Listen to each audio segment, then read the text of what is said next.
So Rachel is asking, in your book, you recommend a flipped mobile test pyramid with more manual tests and fewer automated tests. Do you still think that's the right approach? And if so, why? Mhm. I would say yes.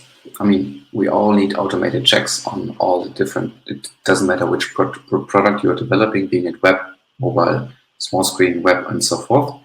I think when talking about mobile testing, the name itself has it in it, right? Mobile. So people while I on the go while using your products. I mean, you just have to look at yourself. When are you using your mobile, and what are the things that you are doing there, right? And where's the location you're doing this? So from my point of view, I basically only use my mobile phone. My laptop I use for events like this, for tonight, right? And maybe for some longer writing. But all the rest I do on my mobile phone. And that's why you need to test a lot of stuff on manual work, because not everything can be automated. So for example, thinking of testing push notifications, it's really hard to automate. We tried it once, we failed really hard.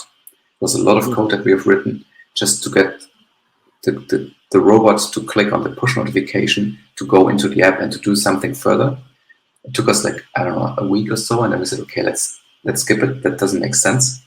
We need to do this manual. We just have a checklist, pre-release checklist where we do the notifications testing, because automating it, it's just too hard. It's too complex. It's too flaky because many different systems are involved. It's not only your system sending the message to Apple or to Google to go through their push notification systems, then going back to the device. It may take up a couple of seconds, minutes until the push is coming, depending on latency and everything that's going on there on the Apple and Google side.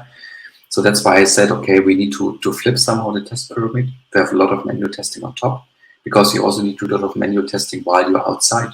Again, coming back to your target group. If you noticed, or you know that your customers or your app is used, I also have the same example, I think, in my book. You have an app, for example, that you use while doing sports, right? And sports you do mainly outside, maybe on a skiing trip, running, whatever. And this is where the bugs happen, right? It's maybe in an LTE network or in a bad edge network.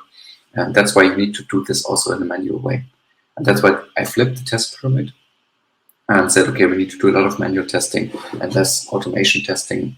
Nevertheless, it depends really on your product.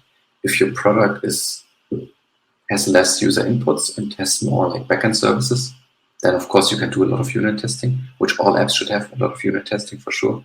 Same as API testing, because that's something that is really important to have. And then on top you have like a little end-to-end testing activities maybe. Yeah.